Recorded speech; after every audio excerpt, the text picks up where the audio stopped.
Comment ne pas s'enthousiasmer devant un tel décor? Je suis ici au bord des douves du château du Grand Condé à Chantilly et c'est dans les pelouses alentours que se déroulent 2 fois par an les Journées des plantes de Chantilly.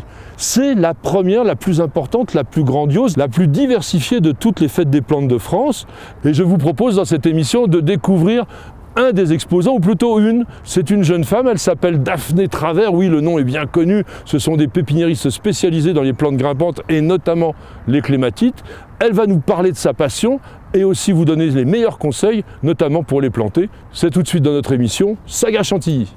La formule est éculée, mais j'ai un plaisir immense aujourd'hui et tout particulier de recevoir Daphné Travers. Et oui, le mot Travers, vous le connaissez, c'est le nom d'une pépinière célèbre et vous voyez autour de nous, on a énormément de plantes grimpantes. Ce sont des spécialistes des plantes grimpantes, ce sont aussi des fidèles des Journées des plantes de Chantilly.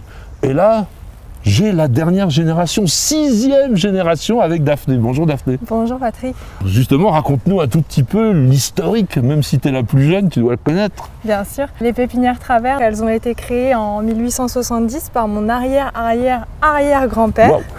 Je suis la 6e génération, j'ai la chance de travailler avec mon frère également. Et papa, il est encore là, Arnaud? Bien sûr, et la maman aussi encore. Ah. C'est vraiment une réelle chance de travailler en famille, ça se passe très bien d'ailleurs. Je suis ravie aujourd'hui d'être ici pour parler de clématite puisque c'est la plante avec laquelle tout a commencé. Est-ce que c'est la plus facile des plantes grimpantes? Elle est facile qu'on ne se prend pas la tête en fait. Il y a quelques règles de base à savoir avec la clématite. Une fois qu'on les connaît, c'est facile. Eh ben moi j'ai envie de les connaître. La première, c'est l'arrosage. Les plantes grimpantes au départ, ce sont des plantes de sous-bois. Elles se sont développées très en longueur pour aller chercher la lumière. Et donc plutôt que de développer un tronc, elles ont développé comme des lianes en fait. Donc les tiges sont très fines et un excès d'eau va être néfaste. C'est ce qu'on appelle des tiges volubiles en fait. C'est souple. Alors ça peut être retombant si ça n'a pas de support ou alors effectivement ça grimpe. La taille, on se pose tout le temps la question de savoir est-ce qu'on taille, quand est-ce qu'on taille tout, est-ce qu'on taille rien. Mais la réponse c'est qu'on a une technique en tout cas chez Pépinières Travers qui convient à toutes les clématites. Ah bon? Et qui permet de ne pas se prendre la tête. Le secret, c'est à la sortie de l'hiver, on va se placer à peu près 20 cm du sol et puis on va compter le nombre de tiges, on va en laisser une, tailler une autre, en tailler une branche sur 2. En fait, quand on la plante, on va venir enterrer exprès une partie des tiges. Oh, pour que ça s'affranchisse. À peu près 10 cm. Ça va nous permettre d'enterrer des yeux et au printemps, ça va développer des nouvelles tiges qui vont repartir du sol tous les ans. Donc en fait, on rajeunit en permanence la plante par la taille. Exactement. Tailler une branche sur 2, ça va nous permettre de garder la hauteur, mais ça va éviter au bas de la plante de se dégarnir. On va avoir des fleurs et des feuilles de bas en haut. D'accord. Alors tu nous parlais de hauteur, c'est peut-être la question qu'on peut se poser. Clématite, c'est grand, c'est petit, c'est moyen? Il y a tout, il y en a pour tous les goûts, en termes de hauteur, en termes de forme de fleurs, de couleurs. Tout dépend de l'utilisation qu'on veut en faire. Par exemple, si j'ai qu'un balcon, je peux mettre une clématite? Tout à fait. On a des gammes aujourd'hui, notamment je pense à la gamme Saphira, qui est totalement indiquée pour tout ce qui est balcon, terrasse, culture en pot. Parce que la plante va rester compacte, elle va se développer jusqu'à maximum 1,80 m, 2 m. Ah oui. Et surtout, ce qui est très intéressant, c'est que c'est des variétés qui vont redémarrer tous les ans de la base. Donc on n'a même pas besoin de les tailler, elles se taillent toutes seules. C'est vraiment les variétés très simples, quoi. On la plante, on la laisse. Et en plus, gros avantage, c'est des variétés qui sont très peu gourmandes en eau. Les moyennes, c'est un peu les clématites à grandes fleurs qu'on a là? Oui, par exemple, dans les moyennes, on a des fleurs simples, on a des fleurs doubles. Par exemple, celle-ci. Ça, c'est fleur double, ça? Ça, c'est fleur double, oui. Cette variété, c'est la Diamantina. Sa particularité, c'est qu'elle va fleurir donc au printemps, mai-juin, et elle va refleurir en septembre. Mais le gros avantage de cette variété par rapport aux anciennes variétés, c'est que la fleur reste toujours double.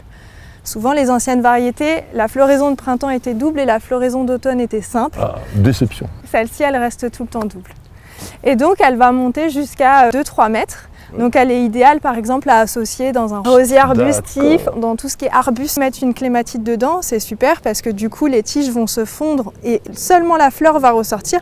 On va l'oublier d'une année sur l'autre et ça va être la surprise au printemps d'avoir les petites fleurs qui ressortent comme ça. Et là on revient à la nature puisqu'en fait en France il existe une clématite qu'on appelle la clématite des haies, tout simplement, et qui est sauvage mais qui est aussi intéressante. Alors justement, dans les grandes clématites, on en a juste à côté de nous, là on va être dans des fleurs plus petites quand même. Oui, tout à fait. La famille des des montana. C'est des clématites qui peuvent aller jusqu'à 15 mètres de haut sans problème. Alors là, on les met dans des arbres. Elles peuvent même couvrir des vieilles cabanes. Daphné, tu nous as parlé d'une plante qui peut atteindre 15 mètres de hauteur. Est-ce qu'il n'y a pas un problème de concurrence, dans l'autre sens cette fois, avec l'arbre ou avec le support qu'elle va avoir? Lorsque l'on parle de clématite, non, puisque la clématite, déjà, elle est très légère et en plus, elle va se servir de l'arbre comme d'un support. Elle s'y accroche avec des vrilles, donc elle ne va pas étouffer. Donc vous pouvez planter des clématites avec des arbustes quand c'est des clématites de taille moyenne ou avec des arbres lorsque vous avez des clématites montana. On pourrait reprocher aux clématites d'être caduques, de disparaître en partie pendant l'hiver, mais il y en a des persistants. Exactement, il existe quelques variétés qui gardent leurs feuilles en hiver. C'est le cas notamment de celle-ci, la clématite Armandie. Alors ici, elle est en fin de floraison, mais c'est intéressant aussi parce qu'on voit qu'en fin de floraison, elle crée ces jolis pompons qui vont prolonger la beauté de la plante. Donc là, nous sommes simplement fin avril, ça fleurit beaucoup plus tôt. Oui, c'est une variété qui est très précoce. Elle va fleurir tout début du mois d'avril. Son feuillage est épais, coriace. Les feuilles persistantes ne veulent pas dire éternelles. Exactement. Et donc, elles tiennent 2-3 ans, mais elles vont finir par mourir. Pour renouveler le feuillage, c'est comme toutes les clématites, on les taille une branche sur deux, ce qui va permettre de renouveler la feuillaison et donc d'avoir de belles feuilles de bas en haut. Si on ne taille pas, il n'y a pas de problème, elle ne va pas mourir, mais c'est vrai qu'elle va finir par se dégarnir de la base et donc c'est un peu dommage, on perd le pouvoir couvrant de la plante. Mais du fait de sa floraison précoce, on ne va pas tailler au même moment que les autres. On taille après la floraison en effet. Ça, faut pas oublier. Alors, il y en a une autre quand même qui est devant là. Oui. Une magnifique aussi avec des feuilles très découpées. Persillée, oui. Enfin, et elle est persistante aussi celle-là. Exactement, c'est la clématite avalanche. Elle fleurit aussi un petit peu plus tard que l'Armandie, comme des marguerites blanches. Elle est idéale à mettre sur un treillage parce que du coup, on profite à la fois du feuillage et de la floraison. Sa taille adulte, elle est assez courte, 3 mètres maximum. On le voit en regardant autour de nous qu'il y a une grosse diversité au niveau de la présentation et de la forme et des couleurs de clématites. Il y en a combien aux pépinières Travers? Arnaud, mon père, s'est engagé auprès du responsable de production à ne pas dépasser les 300 variétés. Il en existe plus de 650 variétés à travers le monde. Et tous les ans, il y en a des nouvelles. Tu vas nous expliquer maintenant comment on plante justement cette clématite dans un pot. On va le faire en détail devant vous et c'est vraiment des bons conseils de professionnels. Daphné nous a parlé tout à l'heure de la gamme Saphira. Pour le balcon, eh bien, on va utiliser une Saphira, c'est logique quand même. C'est tout à fait logique. Ouais. Alors ce que tu as fait qui m'a étonné, c'est que tu as apporté un pot qui n'est pas comme les autres.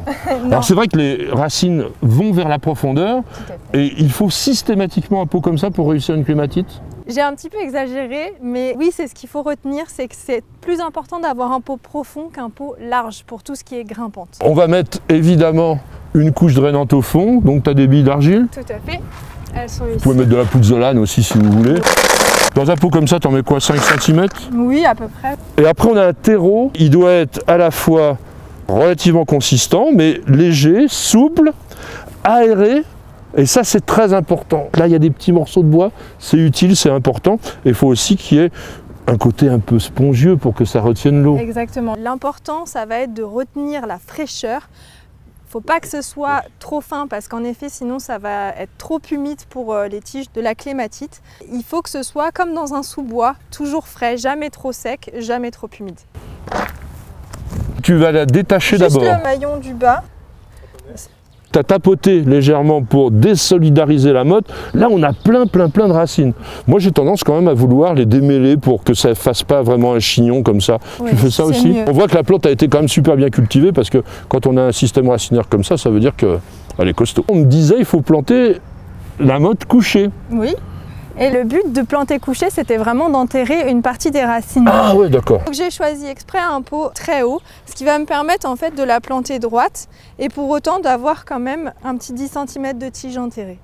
D'accord. Donc soit on enlève l'échelle et en effet on peut coucher la motte si on a un pot qui est moins haut. Oui, ou plus large. Sinon, si le pot est suffisamment profond, hop, on vient se placer ici. On va l'enterrer en fait jusqu'aux premières petites feuilles qui sont là. Voilà, jusqu'aux premiers yeux qu'on voit, donc il y en a partout ici.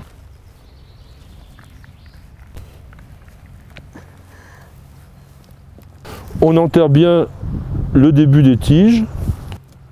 Ouais, c'est vraiment ce qui va permettre d'avoir une plante qui va repartir de la base tous les ans. Dernière chose très importante, ça va être le paillage. Ah bon, ça c'est systématique. Il faut que ce soit systématique, oui. Avant on mettait une petite tuile aussi. On peut continuer de mettre la petite tuile. La petite tuile, elle va avoir un double effet. En fait, elle permet de faire de l'ombre, garder la fraîcheur et en même temps, elle fait gouttière et elle évacue l'excès d'eau sur l'extérieur. Et le paillis, alors ça sert à quoi? Le paillis, ça permet de faire comme un couvert qui va permettre de garder le terreau au frais. Ça va permettre d'éviter trop d'évaporation et donc d'espacer les arrosages. Mais ça a un défaut. C'est qu'on a ici des toutes petites pousses bien tendres qui sont délicieusement appétantes pour les limaces. Et généralement, le paillis, c'est un beau HLM à limaces. Vous mettez quelques petits granulés de phosphate ferrique et vous serez tranquille. Alors, on en met combien d'épaisseur? On en met une bonne épaisseur, un bon 5 cm. Là, on peut aller jusqu'en haut du pot sans problème. Jusqu'en haut? Piqué. Ouais, sans voilà. problème. Et puis, bien sûr, on va terminer par un bon arrosage quand même. Alors un bon arrosage, mais attention, toujours en périphérie. Si on met une soucoupe, le mieux c'est d'arroser dans la soucoupe. Ce qu'on fait jamais d'habitude avec les autres plantes. On fait jamais d'habitude, en général on arrose directement ici, mais c'est ce qu'on disait tout à l'heure, c'est vraiment le piège numéro 1 avec les clématites, c'est d'arroser directement sur le pied. Et c'est d'ailleurs pour ça que la tuile, ça permet de nous rappeler qu'il ne faut jamais arroser directement sur les tiges. On arrose soit en périphérie du pot, soit directement dans la soucoupe. Et puis si votre clématite est associée à un autre arbuste dans le jardin, vous arrosez l'arbuste et vous laissez la clématite, elle va se nourrir des restes. Vous voyez comme quoi il est très important de rencontrer les professionnels. Il y a toujours des petites choses à faire, à savoir, à apprendre, y compris lorsque c'est la jeune génération. Et je vous recommande tout particulièrement de venir ici à Chantilly pendant les journées des plantes. Il y en a au printemps et il y en a à l'automne. Et vous pourrez rencontrer la famille Travers, père et fille et toute leur collection. Vous appréciez nos vidéos, vous regardez régulièrement nos émissions Découverte Jardin et Jardiner, ça fait du bien. Alors n'hésitez surtout pas à vous abonner. Il suffit de cliquer sur la cloche et vous serez tenu au courant de toutes nos mises en ligne et ceci totalement gratuitement. Et sachez également qu'il existe un site internet sur lequel il y a énormément d'informations, de réponses à vos questions, de dictons et de citations. Alors www.newsjardin.tv, c'est la bonne adresse.